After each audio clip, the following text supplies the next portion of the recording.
Ralph, dear old man. Fragile. He was the best. The passing of the old man gives this movie a bit of a melancholy feeling, a sentimentality that comes from knowing these characters and their history. Did some of the heavier undertones in this film influence the decision for Ralph to retain some of those childlike elements, like his dream sequences, that are still present in this film? What do we got here, folks? Well, we figure he's Black Bart, Ralph. Oh, Lordy be! Not Black Bart and his gang! Your own nemesis! What we gonna do? We gonna fight. I mean, you want to try to juxtapose the humor to that. It's a more emotional starting point coming in, but I think by design, we wanted to start the movie with some gravity. A lot of sequels, I think you're trying to find your footing, trying to find your way in, and we really wanted this to be deeply connected to the original, so some gravity up front, and then quick handoff to that comedy, but you're 100% right. That idea, you want to sort of try to put humor around it as much as you can, and then sort of cast off. But it was important for us to have an emotional anchor as the way into the movie. Look at this. So obituaries are so impersonal.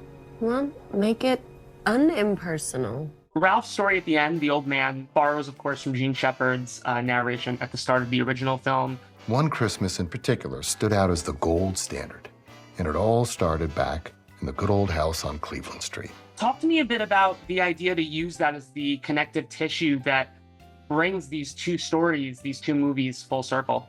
The holy grail of Christmas gifts.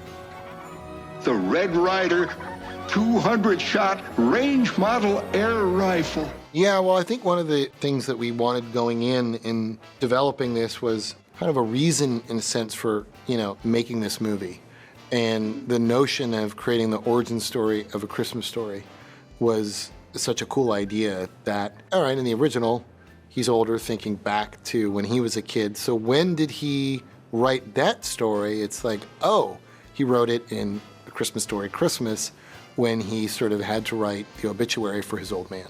Being able to utilize that handoff and call back to the original, you sort of think, oh, wow, that's his story that he wrote that was published in the paper was in essence that. And so it gave it a cool meaning, a cool reason to want to do it, and that got exciting, as a building block early to sort of build off of. Now, one of the biggest surprises in the sequel is how you incorporate Farkas. Ralph and the audience, of course, is going to be expecting the worst. God,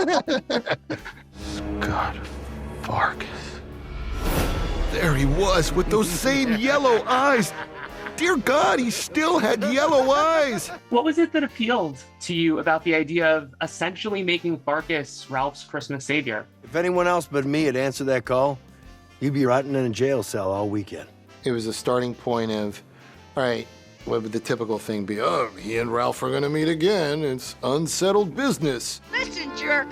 When I tell you to come, you better come. That's not fun, that's not super original, and maybe that he had kind of turned his life around is a cool idea, and that, he was in a place probably in a place where he was happier in his own life than Ralph is, where he'd, found a career and had found a purpose was kind of cool, and Ralph is still struggling with this. But that day you handed my ass to me, that got me thinking. So I guess what I'm saying is, I owe you, Parker. And the gratitude that he had for Ralph, it was just sort of a nice way of, I think, also giving a great purpose and meaning to that character, Scott, who's such an iconic character in the first movie. And Zach Ward does such a great job as an actor with that. We really wanted each character coming back to have a great moment and to kind of have a purpose. It's one of the things I love about Randy being kind of this global baller who's just done super well for himself when he was the kid cowering under the sink. It's not that easy getting from India to Indiana. Flick owns a bar, and he's the one kind of struggling.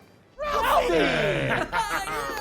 my glad to see you guys. Have a drink. Cosmopolitan man returns. Yeah, Mr. Big Shot, gracing us small-town folk with his presence. Yeah, come on, I can never forget about you guys. Believe me, I tried.